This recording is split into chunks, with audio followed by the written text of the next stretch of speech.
Assalamu alaikum. I'm still in. You can join. Alhamdulillah, it's been a while. It's good to have you guys join us again. Today we're interviewing Ustad Daniel Haqiqatjou, who has a pretty big following on Facebook and has been causing much content. Very important topics, inshallah, that are a benefit to all of us. Bismillah, waiting on him to join us.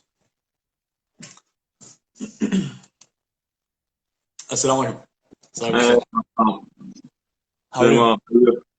Alhamdulillah, excellent. So Ustad, I wanna give you or give them an introduction about you, and if there's anything I say you want to change or edit or add afterwards, you're free to do so, of course.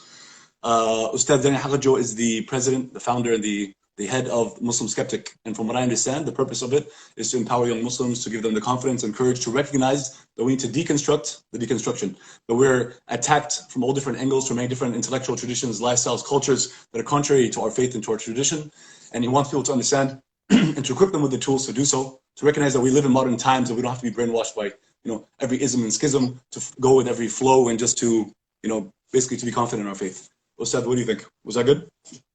Yeah, and also MuslimSkeptic.com, and then also Alasna Institute. Alasna Institute is an online learning platform where we have courses for those Muslims who want to go more in depth in trying to strengthen their faith and understand how Islam deals with these challenges to our faith. The Alasna Institute is a platform that we have courses dedicated to those topics.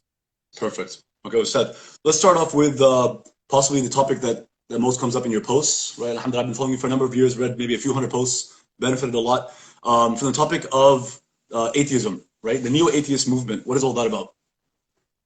So new atheists really arose after 9/11, and they are different from older atheists in that they use certain kinds of arguments, and they have a real animosity towards Muslims and Islam.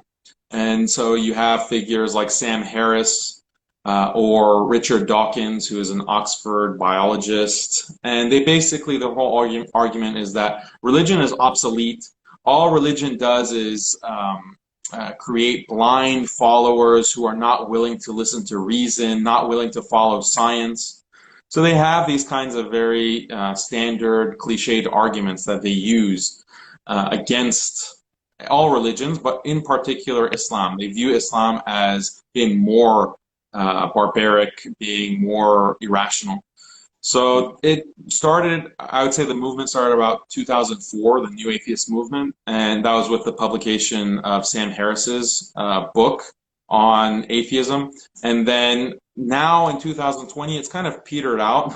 I don't think like many people are really paying attention to the New Atheists. And a reason being, it became really ugly, the way that they would constantly attack Muslims, and many of them were really pro-war, like Sam Harris, Christopher Hitchens was another one of these guys, Richard Dawkins, that were very pro-war. They wanted America and the entire world to attack Iraq on what we now know was pretty obvious at the time, was completely false pretenses.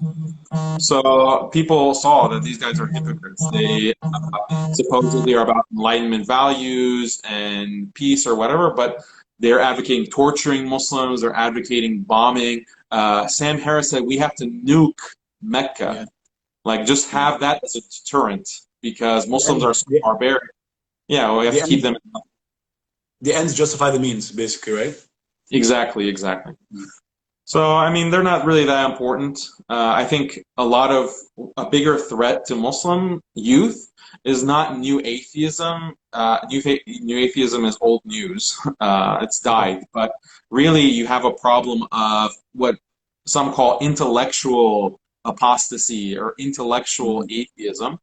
And this idea is you're still calling yourself a Muslim, but you act and you behave and you think as if you're not a Muslim. Interesting. Right?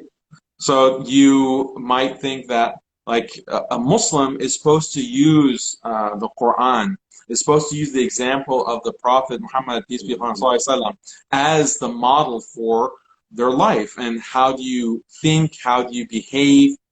It's not, being Muslim is just not a label, like a name, oh, I'm Muslim, or like a cultural identity. Yeah, it actually should inform like how you live your life and how you think. But if your entire thought process is dictated by other ideologies, then this is intellectual apostasy. Our Islam has been corrupted by and large. Is that fair? Yeah, it's a kind of corruption, but it's very subtle because the people think, these Muslims think that they're Muslim, practicing Muslim even. They pray 5 times a day, like the Muslim sister. She will pray 5 times a day. She'll have the hijab, but she'll still say things like, we should have the freedom to do whatever we want, and no one has the right to tell me how to behave, not even God, right? Everyone has to have complete and maximum freedom and all of this nonsense. So what is, these terms are coming from an overall ideology of liberalism, which is a type, it's not considered a religion, but it's a type of religion because, again, it affects, it's a worldview. It affects the way you think, it affects the way you behave. So it doesn't have, it's a religion by another name, but I think that's more of a threat to Muslim faith than just plain atheism. Which brings us to our next, and that was the next question I was going to ask you. How about the other isms in addition to atheism, which is liberalism, secularism, feminism? Please tell us.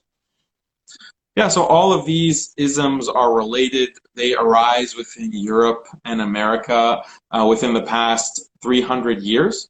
And the basic idea is that we don't need God and we don't need scripture or revelation to understand what is right and wrong. All that we need to live our lives is reason and science. Reason and science. And these two have all the answers for how to live. And if we want to progress as a civilization, we have to stick to reason and science. If we are religious, that will hold us back. So this is the core of modernism, and this is the core of these ideologies. And what and this leads to atheism. So progressivism. It's constant. We are constantly progressing as a human race. The past is just horrendous. You don't even look. There's nothing to learn from them. You go back all throughout history. We were savages. We oppressed our women. We hated everyone who wasn't us. The other, and all religions were in the past. So therefore, they all were like the worst. They're like the biggest example of us oppressing anyone that wasn't looking like us or from our tribe or nation. And we use religion to oppress every woman and to oppress every minority, to oppress everyone weaker. Not saying that the Prophet ﷺ, I know that Muslims tend to do this, and I'm sure you're very critical of this. We shouldn't say everyone's saying this. No, Islam is the complete opposite, like getting overly emotional, because it's not always true. But in this case, it is accurate to say the Prophet ﷺ was basically the opposite of that. He was in a society that was oppressive, and he deconstructed, or he dismantled oppressive systems. Is that fair, or is that too? Yeah, because there are different types of oppression. Exactly. There is racial oppression, which Islam completely banished very explicitly from the words of the Prophet sallallahu alaihi wasallam. There is the oppression of kufr and disbelief, that you do not recognize and you turn your back to your Creator. And this is the cause. This is the ultimate injustice and the cause of so much oppression. So Islam comes and completely dismantles those systems. But liberalism, this idea that you mentioned it so well, that we don't look at the past, all the people of the past were barbaric, we have to look forward, we have to be on the right side of history. That's a very dangerous ideology for Muslims. Why? Because our entire religion is based on the past. We follow revelation, which came in the past. We follow the Prophet sallallahu alaihi wasallam, who lived in the past, and his sunnah, his example. So this progressive mindset, it's not considered to be a religion, but it's a mindset, a worldview that very subtly but very strongly dismantles or corrupts someone's faith in Islam. Awesome. So I also want to add, all the prophets lived in the past, right? It's not just the Prophet, all the prophets lived in the past. Exactly. So all the different trials and all the different, not trials and errors, but all the trials that the prophets went through, all the suffering they went on behalf of their people, just to help them recognize the truth about Allah and about the injustice of our societies. All that happened in the past. So we're shooting ourselves in the foot as humanity by cutting ourselves off from the prophets. Is that fair? Well, that's obvious. As Muslims, we know this, that you're cutting yourself off. But even non-Muslims have this problem. Why? Because they cut off the entirety of the past. And that's an issue, because if you are, let's say, a patriotic American, like we see this right now, the founding fathers, right, or all of the past presidents, essentially, would be considered by today's standards as intolerant, as racist. I mean, some of them were very clear racist. Abraham Lincoln was a white supremacist. Abraham Lincoln has many statements, even though he is part of the emancipation in terms of ending, quote unquote, ending chattel slavery. But he was a white supremacist, saying that the white man is superior to the black man.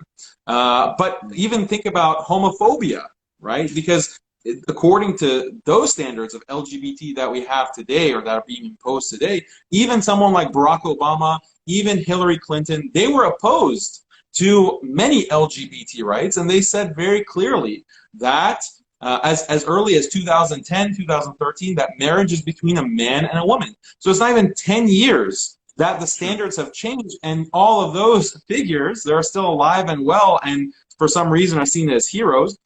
They're considered intolerant. They would be considered intolerant, homophobic, bigoted. These are the kinds of contradictions that people are dealing with today. It's creating cognitive dissonance. Good. And what do you think 10 years from now? Do you think we're gonna have the same standards of morality in our society, or do you think it'll probably be different? If 10 years ago we're like, that's nonsense, that's the past, like prehistoric times 10 years ago, what do you think about 10 years from now? What can we predict? Like, what do you think it'll look like? I think there are going to continue to be new minority groups that crop up, new communities that are considered disenfranchised. I think this is an endless process if today's identity politics continues, and we're already seeing it. There are people who claim that, look, I'm not a human being, I'm an animal. Like, I'm a dog, or I'm a cat, or I have this other identity, and I should have the freedom to choose to be a dog. And as technology progresses, like surgeries could be, there are surgeries now that you can change your face, you can sharpen your teeth to get you more canine-like or animal-like, and people are doing it. People are actually doing this. They're going through these kinds of surgeries, and they're already demanding respect. And this kind of group, they've been called otherkins, like they're trans species, basically. So this is going to be the next wave, probably. And you think it's bizarre though, but I was teaching a class about 2 years ago where one of the students said that, he was a high school student, he said, actually in my high school there is a kid who says that he's a dog, and he walks through the halls on all fours, and he barks, he doesn't speak, and the teachers are required to treat him like a dog, because otherwise that would be intolerance and bigotry. So, we might laugh at it now, but in 10 years, this might be trans-species phobic, right? Do you think this is the problem, or this is like a symptom, or this is what's going on here? Like, this is the core of liberalism. Liberalism as a philosophy. When we talk about liberalism, I'm talking about the philosophy of liberalism, which is, to define it, the idea that all goodness and value comes from maximizing freedom, and whatever contradicts freedom and liberty is oppressive. So this kind of philosophy really pushes individualism. It doesn't matter what anyone else thinks or any other standards that people have. What matters is you as an individual and what you desire, what you want to do, and what the choices that you make. And anything that opposes that or restricts that is evil, and is evil, intolerant, bigoted. So it leads people to want to fulfill their desires. We know as Muslims, our shahawat or our ahwa, our hawa, these kinds of whims and desires that are so destructive, lusts are so destructive for the human being, but you have an entire philosophy that champions those lusts and desires, so it's extremely destructive, and people are suffering from it. I mean, if in every aspect, you have youth who don't even know if they're male or female. Like, that's how confused they've become. And imagine, like, and it's ripping their families apart. It's ripping even communities apart. And it makes sense, because we're created as human beings, that human beings have certain features, like we're either male or female. You can't start changing that and disrupting that. It's going to cause pain. It's going to cause suffering. It's going to cause confusion. But the liberal mindset says that that doesn't matter. All of that stuff doesn't matter as long as the individual's right to choose is preserved. That is the most important thing. It's Sorry, go ahead. Which is it's very faulty because if you hypothetically you're doing something that you feel is the best for you, it probably isn't, but it's the best for you, but it hurts everyone around you, but that's fine because it's about you. But you hurting everyone around you hurts you indirectly because you are going to be surrounded. We're not human beings are incapable of being 100% independent, right? Is that accurate? We are in need of everyone around us. So sometimes helping everyone else, even if you're sacrificing the short term, long term, you're making a better environment, community, family for yourself. Like the example of the family, subhanAllah, families, I think you might agree on this, but when the left and right both agree on something, it's almost always going to be like something worth like looking into. Is that fair? Because the left and right seem to, every day they disagree on more and more. They both strongly agree, and I'm talking about in America and Europe, left and right, like politics, they both strongly agree that families are like, it's like the end of families, the end of marriage. So then you know there's a crisis. Is that accurate? Is that fair to say? Yeah, for sure. There is a crisis because think about marriage. Like in a marriage, why is the divorce rate going through the roof? Because in a marriage, it's two people. You have to be able to sacrifice your own desires and your own interests for the other person. That will restrict your individual autonomy, like what you want to do. And a lot of people, they've been conditioned with this nafsi, me mentality. They're not going to be able to cope within a marriage, and you see a lot of youth, even Muslim youth, unfortunately, who fall into that mindset, and it could lead to divorce. But what you're saying about, yeah, is it actually, it's going to harm you in the long run, because if you can't get married, if you can't have someone to sacrifice for, to love, to put above yourself, that's a huge loss for you in the long term.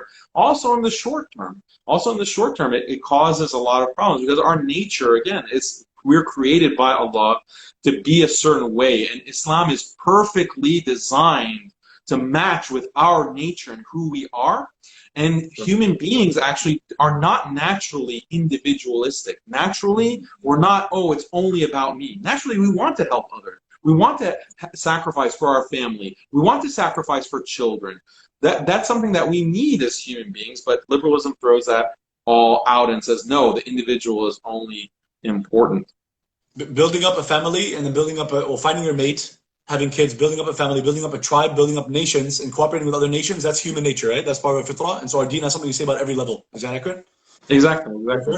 In modern times, they speak about. I'm sure you know this, but especially on like in internet culture, like in YouTube, especially, people talk about like my tribe.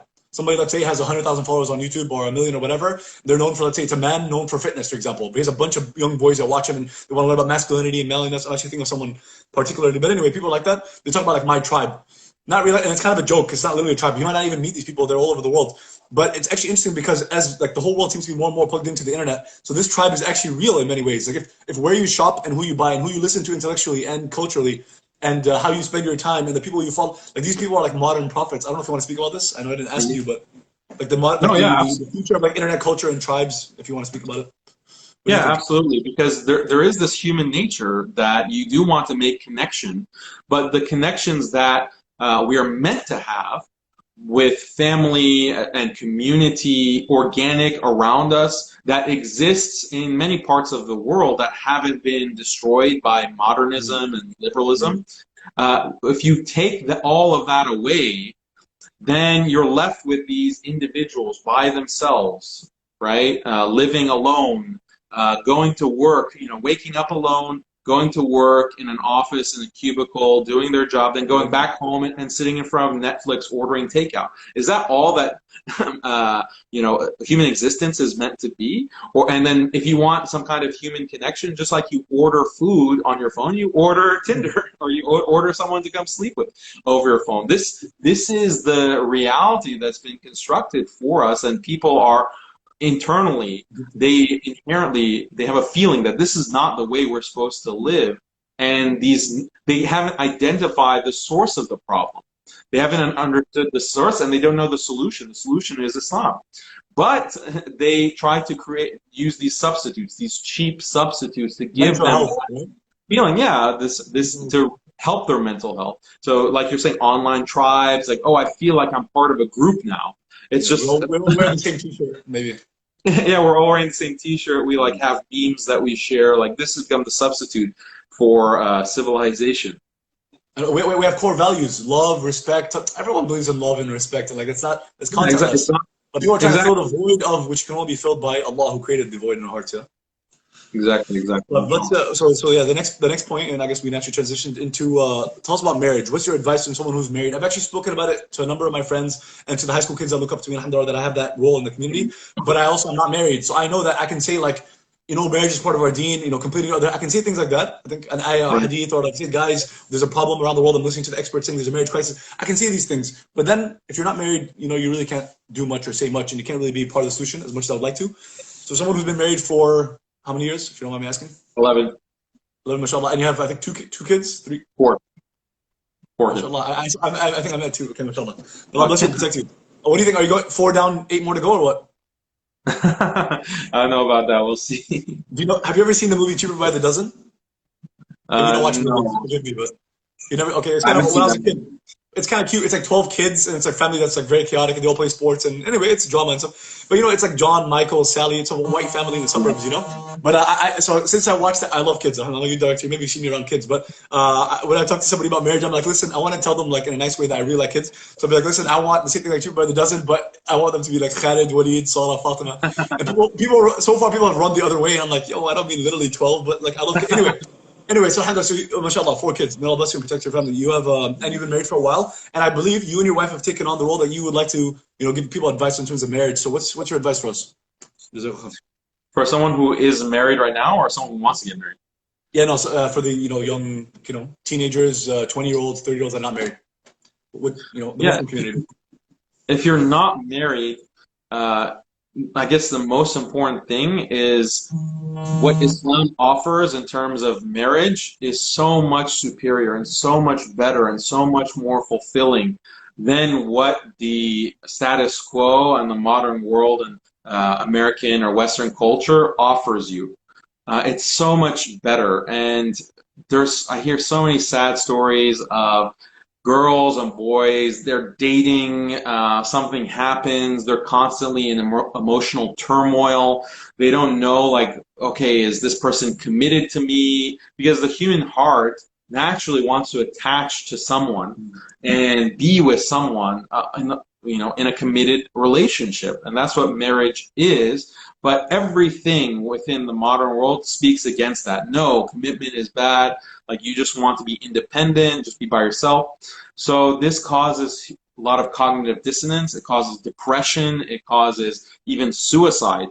So that's one side of it. And then Islam offers a solution. It's just a matter of Muslim parents and community making it easier for youth to get married and to create these loving families. And I think that teenagers, if you show that you're mature and that you are doing well in school and you're taking life seriously, there's no reason why you shouldn't be beginning the marriage search to find someone to marry and to be with. Why not? And when my kids, inshallah, are in the age of 16, 17, 18, I definitely want to help them to get married and to start and find someone who is like-minded and a family who's like-minded so they can get married and be happy and engage in that very important stage of life. Like, we spend so much time on career and job. Okay, fine. That's important. That's an important part of life. But what time and attention and resources are spending to marriage and family? That's an even bigger, more important part of life. And we spend no time on it in many parts of the Muslim world. Okay, Ustad, there's a growing idea, and it's as usual, if it's around us in society, it's going to affect every community, including the Muslim community, unfortunately. But if you talk to a lot of high school kids today, a lot of college kids today, and I've had these conversations, they will say, if not directly maybe, but indirectly, they'll absorb the idea around us that the very 21st century idea, I believe even in the US, is very new, maybe just 1 generation old, maybe 2 generations, anyway, maybe the 60s onwards, but really very new, that marriage is optional, or even, in fact, not even a good option.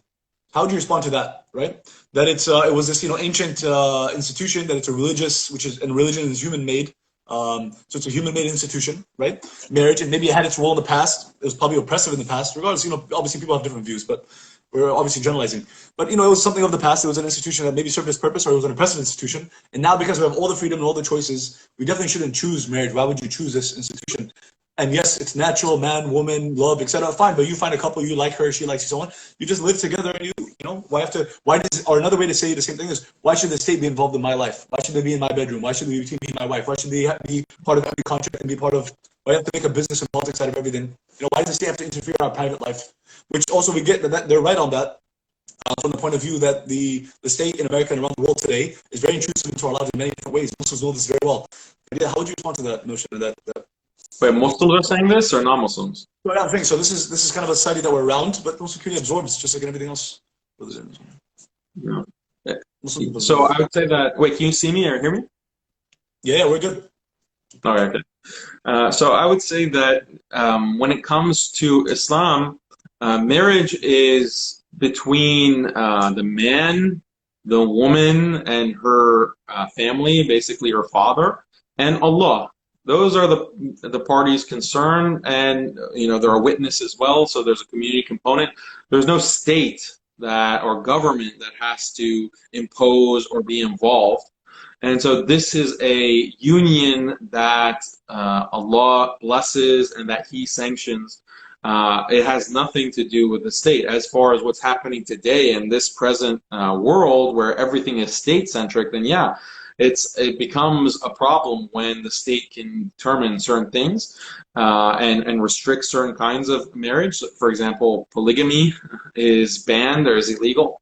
But these downsides that are brought up with marriage, that this is man-made, marriage is a man-made institution, that's completely nonsense, because again, it's human nature.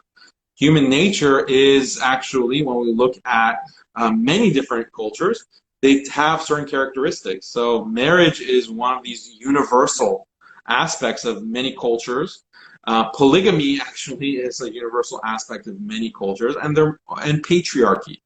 So patriarchy, where there's a man at the head of the household, this is something standard that's found in every single culture. So it's not man-made. You can't say that it's man-made if it's so universal. So marriage and family is a divinely inspired institution. Is that fair? Is a what inspired institution? It's a divinely inspired institution, or divinely mandated institution, right? It's not a choice. Muslims, yeah. Because the problem is, that's how we started with atheism. That's why I wanted to start with atheism. I feel like it kind of connects all the rest. Like, if you don't believe in Allah, everything else falls, right? Your view on gender, race, it's the crux that holds everything together. So those who are Muslims who believe in Allah, then they should know that just because everyone says it's an option, the dating is okay, the hooking up is a 21st century idea of seeing relationships in a very different way, that's wrong, because marriage, forget about the history of men oppressing women and stuff. I forget it. There's plenty of history of men oppressing women today. And marriage comes back from Allah. It wasn't a certain man or a group of men or a certain society or a certain place or time that came up with it. It's from Allah, and it's absolutely required as a Muslim. So if you believe in Allah, the problem is people that don't believe in Allah, then of course marriage and everything else goes out the window, which is why we started with atheism. But alhamdulillah. Should we transition to another topic? Can we go on to another question, or do you want to say anything else about marriage? Sure. No, go ahead. Keep it moving. Sure. But you're kind of breaking up. I don't know if it's my connection or your connection. Yeah, so I did see that. But from me, both of us are very crystal clear, video and audio. So I don't know. I see myself perfectly. I see you perfectly. And it's never happened on my end. You're breaking up for me, and then someone said in the comments that you're breaking up. Yeah. I mean, I'm using, quote unquote, the world's best home internet, right? I don't know what else I can do, Yanni. Yeah. Should I? Okay, we end this and we do a part 2. Like, let's go back in and see if it's better. Oh, now it's better. Now it's better. Okay. I don't know why. All right. Okay. Yeah, we'll move to another topic. Yeah. So it is related to marriage. I mean, Abdullah, you're breaking up still. It takes 10 seconds. We jump out, we come back in. Is that okay? Well, now it's fine. I think it's fine now. Okay. Ustad, one of the biggest elephants in the room today, and I guess we've talked about a number, and there are plenty of others as well. But one of the biggest elephants in the room that you rarely hear from in khutbahs, you rarely hear from, even on YouTube videos, like from the younger and up-and-coming imams and leaders of our community who are addressing things through YouTube and so on, and kind of expanded, because the masajid, sometimes they have like certain number of topics that they just circle through, but YouTube has kind of opened it up to people all over the world. But still, you rarely hear people speak about, and I heard you say it in a very frank way, and it was very beautiful and it was different, speak about pornography. So tell us about what inspired you to make that video on Facebook that I saw maybe about, I think it was Ramadan or like about a month ago. And then how did you do that research? And then also what's your advice on the topic? Yeah, so the research was based on this article that I came across. It's in a psychological academic journal, but basically these researchers, they titled the article "Seeing is Not Believing." And the point that they made is that pornography usage can actually decrease your faith. It can actually decrease your level of commitment to religion. It decreases your willingness to go pray. It reduces your sense of feeling closeness to God. And this is something that it should be obvious to Muslims, but it was interesting how, because any sin that you commit, it creates a dark spot on your heart. And you have to engage in istighfar and tawbah and remove that and clean that spot. But this is now academic research that was basically recognizing the fundamental truth that Muslims have always known. So that inspired me. And one of the things that, when I look at the statistics, you have a state in the U.S., Arizona, who has declared pornography a public health crisis. Officially in the state. And why is this? Because they recognize that pornography usage has creates this kind of addiction because of dopamine that's released in the brain. So it creates addiction pathways that are similar to cocaine and heroin and other hard drugs. So people become addicted, even with like they're just exposed to it randomly when they're a young kid, and then suddenly they fall into this addiction. And imagine, like, with heroin and hard drugs, they're dangerous, but they're also hard to access. And they're illegal. But with pornography, it's not difficult to access. It's right there on the phone, Wi-Fi connection. So you have something that's extremely addictive, something that causes depression, something that can cause mood disorders, and it has the capacity to decrease your faith, and it's free and accessible. So this makes it a very potent combination, and that's what inspired me to make like the very short video that I did. And Muslims need to be aware of this is the reality. I think that Muslim men and men in general are the victims of this, and men are not seen as victims. But when you have this kind of drug, that imagine like if there were heroin dealers that are just going to elementary schools and handing out free heroin like candy, or cocaine like free candy, we would say that this is abusing the children, this is abusing men, and it's getting them addicted to this drug. But there's no sympathy. Like, there's no sympathy for men. There's no concern about how to systematically address this. It's almost as if the powers that be want us to be addicted, want us to be hooked onto pornography, so that we don't think about other things. We leave religion, we leave concern for doing good, creating a world filled with justice. It's like a drug just to take us out of the picture, basically. Spiritual slavery, is that fair? Yeah, slavery, exactly. Cultural slavery, spiritual slavery, mental slavery. Psychological slavery, mental slavery. If Malcolm X was here today, what would he say? Some of you still have the slave mindset. Some of you are still enslaved. And he said that before a world of cocaine, before a world of pornography. Now there was drugs and alcohol. So yeah, it's interesting that he probably would have said that that's also one of the devil's poisons. Yeah, right? He would have. He wasn't. Some of you are still enslaved. Sorry, go ahead. In his time, there wasn't even the crack epidemic. That's true. So, that was after. Some would say that timeline was because the Nation of Islam and because of his movement, the Black Muslim movement was so successful. So then they purposely introduced cocaine to the community. Absolutely, that's a historical fact. Yeah.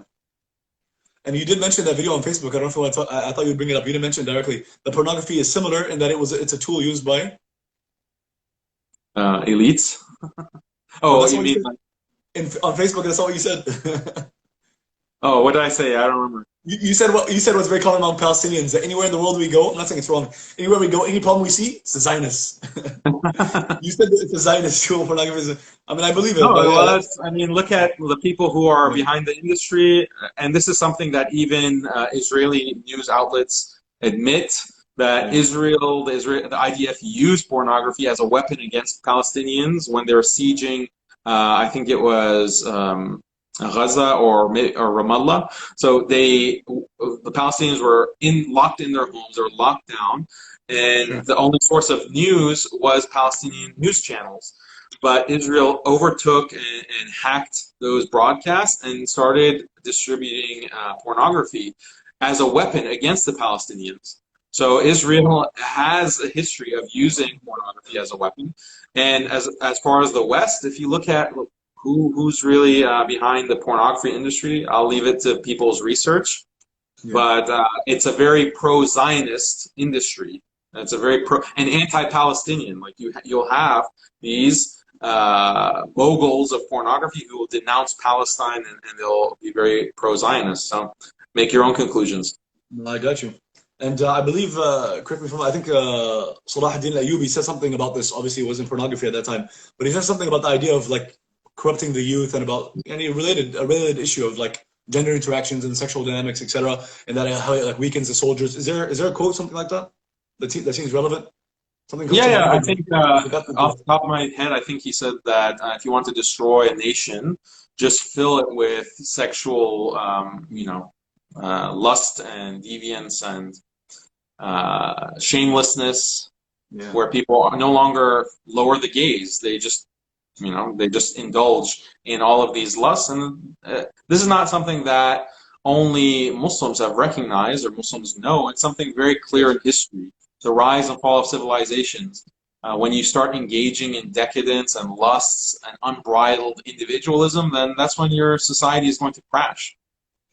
I just realized something that, I mean, I don't know if this is like, anyway, I noticed that liberalism, secularism, etc., the left in America, one of the things that they, we know, of course, that it's every person basically has their own worldview, and that there's plenty of like, different movements and splinters, etc., but there are some things that are in common. But one of the most controversial, or one of the things that they strongly disagree on is pornography. That's accurate, right? There's different movements that are like very pro, very anti, both within the same philosophical framework, but also the Palestinian, quote-unquote, Palestinian-Israeli conflict, really the occupation of Palestine, is also an issue that the left is split on, right?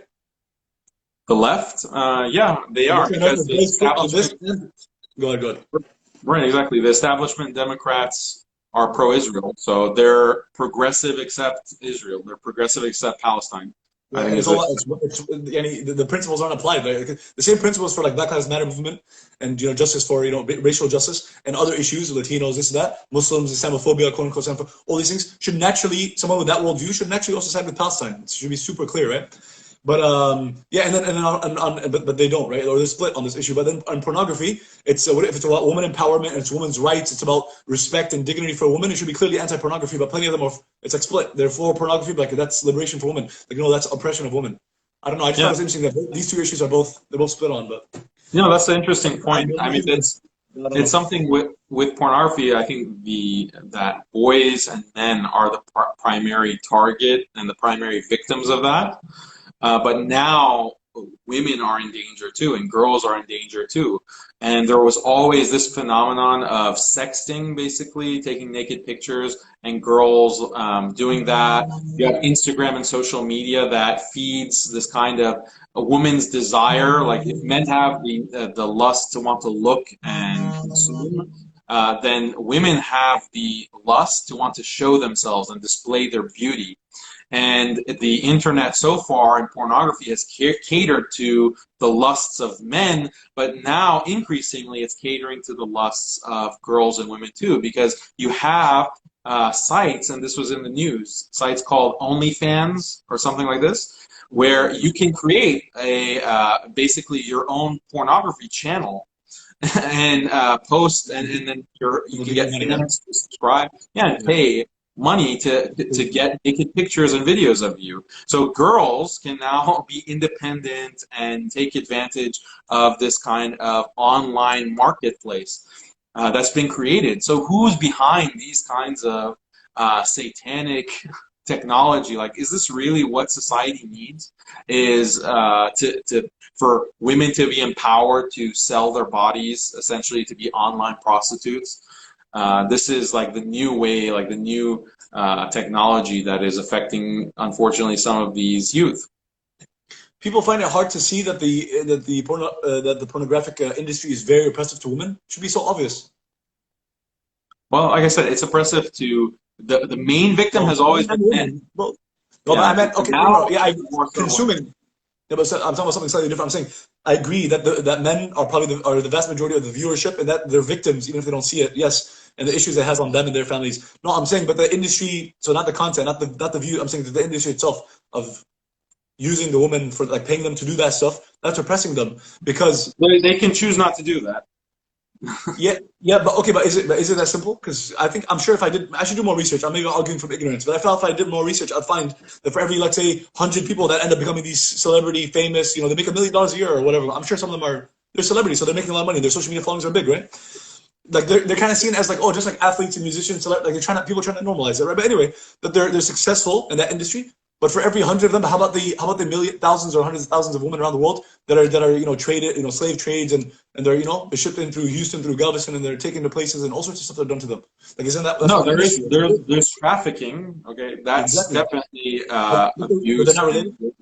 Those two industries they are might related. be related. They might be related, right? But I'm saying that as a whole, the industry, many of the participants, because it's illegal. Like, how could the industry make the billions of dollars that it does and be normalized if most of what's going on is completely illegal and is involving trafficking? There is trafficking, I'm not denying that, but the people who are involved with the majority of it, where the actual money is, yeah, there's black market stuff, but that's not the main economics. Like, that's not the main marketplace.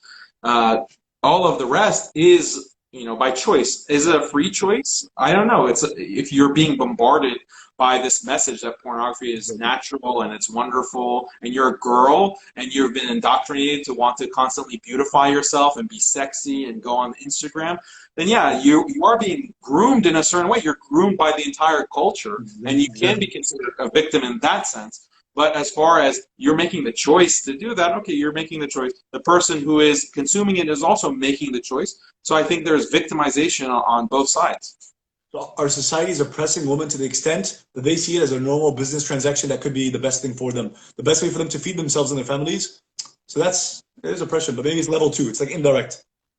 Maybe, yeah. That contract could be unfair. Somebody, Sally goes and signs the contract, and it's legal and fair, and she gets a good chunk of money for what? But our society, so our society is oppressive to the point that that's seen as a good business transaction. That's a good thing, maybe the best thing for that individual. She might say, that's the best from working at Shell, working on ExxonMobil, working on Google, Facebook, whatever, working in this industry, working at this restaurant, working at this, home store, this whatever, Walmart.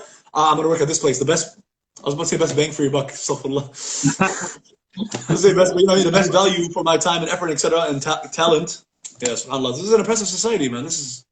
No, yeah, that's the oppression of kufr, because there's no solution to it. They're a society supposedly of reason, but really it's not reason. It's just a society of lust. It's a society of shahwa. And if you're in that kind of society, that's oppressive. You're going to oppress yourself. You're going to oppress others. And there is no solution. They can't think like, because you wouldn't be able to know that, if we have this legal institution of pornography and you're selling it and you're creating technology to distribute it, what is going to be the consequence 5 years down the line, 10 years down the line? How is this going to affect society? They couldn't anticipate any of that based on their reason and their advanced understanding and science and technology. No, so they completely went down that path, and it's led to all this destruction and harm and pain. So that shows you that you need guidance, you need revelation, you need a lighthouse to guide you to what's right and wrong, and you're not going to be able to anticipate things that the Creator knows. Allah knows when He commands us to lower the gaze, not engage in khalwa, not to engage in zina. You might not understand, and I might not understand the deeper wisdom of that and how it can lead to problems down the line, but Allah knows, and that's why He commanded you to do this or that and prohibited you from this or that. We need objective morality and objective truth. Yeah. Yeah, and it can only come from the creator of truth and reality. Perfect. Beautiful. Ustad, those are all my questions for today, and may Allah reward you for your time. It means a lot to us. But if you had any, any concluding thoughts or any advice to young Muslims, then it's all yours. Jazakallah khair for having me on, and Jazakumullah khairah for all the viewers who are watching. But just a message that I always give youth. I was an Islamic school teacher for a few years. I taught high school students, and I've spoken at MSAs, high school MSAs before, and I tell them the same thing, that you're living in very challenging times, and a lot of odds are stacked against you, and sometimes it can be overwhelming. And honestly, some of the stuff that youth are going through today, I didn't go through. My parents didn't go through. So you're living in uniquely challenging times. But the good news is, and the reason to be optimistic and have hope, is that Allah chose you to live in this time because He knew that you would be able to and have the capability and the capacity to overcome and to pass these challenges and succeed and get and achieve this kind of tawfiq, this divinely ordained success. So we always have to be hopeful and optimistic in the promise of Allah. We always have to turn back to Him and make tawbah, make istighfar, seek His forgiveness, recognize that it's not about me, nafsi, I'm great, I'm perfect, people need to put respect on my name or anything like that. We are all slaves to Allah. We have to recognize our status as lowly creatures and creations of Allah. We have to turn to Him for forgiveness and love Him, and inshallah He'll love us as well. Ustad, may Allah reward you for everything. Jazakumullah khairan. Barakallahu feekum. Wa alaikum assalam wa rahmatullahi wa barakatuh.